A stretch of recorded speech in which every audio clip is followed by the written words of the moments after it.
Men always assume this, and I, for the life of me, do not understand. Anytime my friend and I invite guys to come to our singles events, they always assume that it's gonna be 80% majority men. Like, they'll be like, oh, like, I think it's gonna be a sausage fest. Like, I think I speak for most guys when I say, like, we're not gonna come because it's all gonna be other guys. That's not the case, ever. Like, I've gone to multiple singles events. I'm hosting singles events now myself. In every situation, it's majority women. And they're all really cool, fun, attractive women. In New York, women here, in my personal experience, they are very willing to sign up for events. They're willing to put in effort to make connections with people, both platonic and romantic. And I have found it not to be the case for men. So I don't know where that perception's coming from. If anyone has any idea, what is that barrier? The reason that we're reaching out to these men is because it's harder to get men to sign up for these events. And yet when we ask them to sign up, they say they don't want to sign up because they think it will all be men. It's like, no, the reason I'm reaching out to you is because there is no men. Like, what is it? I don't understand. These singles events are starting to look less like dating mixers and more like auditions for emotional hostage taking.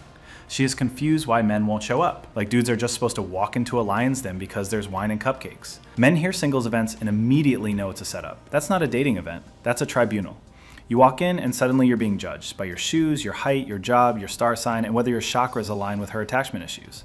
The real reason guys avoid these events? Because it's never just come and vibe. It's show up, perform, pay the tab, get rated like a Yelp review, then ghosted by a woman who's still texting her ex. I did a thing and went speed dating. The video quality might not be the best because I was doing it against their wishes, but just stick around and listen to my experience. But let me say this, I completely understand now why those women pop those balloons as soon as those men entered the room. But I didn't have that luxury. You actually have to sit through the entire 5 minutes until she rings the bell saying move on to the next. I believe there were 13 sections. We were seated and given a name tag. On the piece of paper, we write things like what they do, where they work, and if we're interested in them contacting us. So the ladies were seated first, as you can imagine, and I promise you it would have sounded like the 4th of July because I would have been popping my balloon and everybody else's. What the heck? And then as you see, the bar's not open and the ladies like, if you want a drink, you can walk to the front and do. So we did. We went and ordered some liquid courage and there's 2 bunnies there. They didn't even leave with nobody. Got my homegirl in the back. Like, we really just be doing shit. So anyway, we come back, we got our drinks and we're ready to party.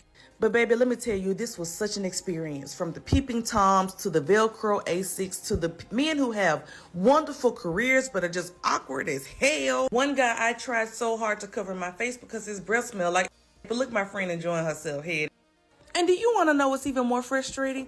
All of the women there were bosses, doctors, scientists, researchers, therapists. There were only 2 black guys. One was 22 saying he wanted to travel the world. The other one was mad that I had a child out of wedlock.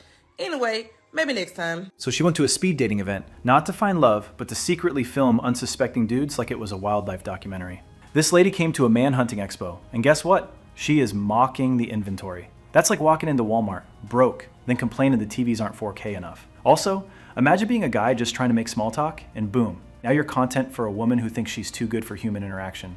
This is one of the reasons why men are interested in these events. She also said her friends are doctors, bosses, scientists, basically the Avengers of modern feminism. And yet somehow, all of them ended up at a singles event fishing for a man like it's Tinder in real life. You mean to tell me you're curing diseases by day, but can't diagnose why you're still single by night? These are the same women who love to flex how they don't need a man, but suddenly they're in heels competing for the last emotionally available dude in the room like it's Black Friday at Best Buy. Someone commented on my other video, like, why does he see more women make videos about like how single life is such a struggle and it's hard for them, and he doesn't see a lot of men making those types of videos? And in my opinion, there are more women looking to settle down, looking for something serious, and I feel like the majority of men are not looking for those type of things. There's an imbalance in the dating pool. We have all these women like, I want my husband, I want to get married, I want to be a mom, I want to, you know, lock it down.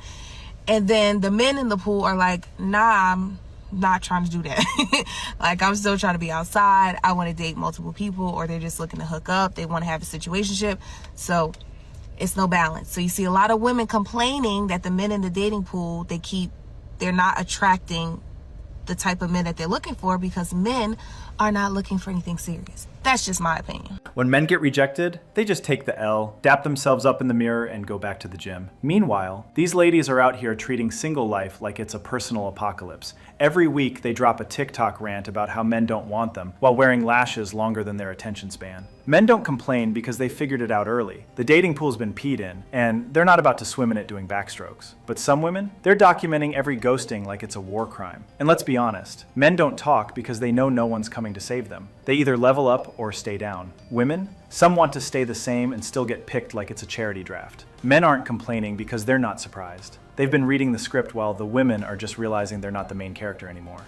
I read this article in the New York Times by Rachel Drucker, and she talks about her experience on the dating apps kind of in relation to the male loneliness epidemic. It's about a very real modern dating experience that I feel like we have all had at one point or another, where either you get a guy's number or you're talking to him on the apps and you're texting, you're getting to know each other, maybe you follow each other on Instagram, maybe he swipes up on your story, and if the conversation is going really well, there's no movement or action on his part to set a date in person and get to know each other in real life. In the article, she labels this interaction as directionless orbiting, which I feel like is genius to label it. I've been in this situation and it's so confusing because you think like, oh, did I do something wrong? Should I be making the first move? What's going on? Does he like me? Does he not like me? Did I just waste a week of my life talking to this person? So hopefully labeling it as this directionless orbiting can help kind of take some of the mystery and the frustration out of it. After decades of we don't need men, here comes the New York Times with a full-blown eulogy for masculinity, like we disappeared into the woods with Bigfoot. After years of telling men to shut up, sit down, and pay the bill without asking questions, now they're confused why the benches are empty. Men didn't disappear, we just stopped showing up to play your rigged game of romantic musical chairs. You told men they were the problem, so they left. You said you don't need one, so they believed you.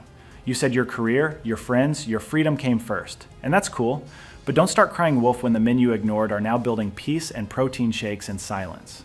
What you really miss is male attention. The luxury of options, the good mornings from the guy you'd never date but liked the validation from. You don't want men. You want the benefits package without the emotional investment. And now that the market's dry, you're shocked that guys under 30 treat relationships like a gym trial. Free for 7 days, cancel anytime. Men went exactly where you pushed them. Into their purpose, their passions, and out of your reach. Congratulations, you won the battle of independence, but don't act surprised when no one shows up to your victory parade. So I took myself out for dinner and I sat at the bar because I was alone. And I had 3 different men hit on me in the span of 10 minutes, out of which one would not fucking leave me alone. And then went and told me, oh, why are you sitting at the bar if you don't want people to hit on you? Probably because I'm fucking alone. And who the fuck is going to sit at a whole table by themselves? Then after that, he's like, why do you have so much attitude? Do you have a boyfriend? You don't? That's probably why you don't have a boyfriend, because you have so much attitude. Because I don't want to get hit on by drunk men. Then another dude's like, oh, like, I noticed you're leaving, but you're very pretty. Can I give you my number and we can talk further? So I didn't want to, he was still polite, so I didn't want to be rude. And I was like, oh, I'm so sorry. Like, I got out of a relationship and stuff like that. Thinking, you know, this will deter people because who the fuck wants to be someone's rebound? But not men, because he's like, oh, do you want to talk about it? Can buy us a drink. Like, do you guys not have standards? Why would you want a woman who has just gotten out of a supposed relationship? Obviously, if I was smart, I would have just said, like, oh yeah, I'm dating someone. But I'm not. That's... And the best part was that there was a hot dude there, but did I get to speak to him? No, because I was too busy avoiding people going around saying stuff like, oh, do you come here often? Like, who the fuck even uses that as a line anymore? So let me get this straight. She went to a bar alone, dressed like a main character, then got mad that men noticed her. At a bar, the one place literally designed for social interaction, and she's shocked that someone dared say hi. It's like walking into a gym and getting offended that people are lifting weights. What did she think was going to happen? You thought the tequila fairy was going to fly down and vibe with you in silence? Also, notice how she's retelling the whole thing like she survived a wildlife attack, but somehow remembers every compliment, every attempt, every moment like it's a scene in a rom-com she secretly loved. Let's be honest, she didn't hate the attention. She hated that it came from guys she didn't pre-approve in her head. She wanted Henry Cavill, but got Joe from accounting, and now it's a public service announcement. The guys have made it in, and they got to just pick wherever they wanted to sit and who they wanted to start dating, and I'm alone. So many girls. Well, I know we're all like... So the guys paid to be here. That's what's weird. And there's a lot more girls than guys, so that's weird. There's so many girls here, everyone's so pretty, but the vibes are a little weird.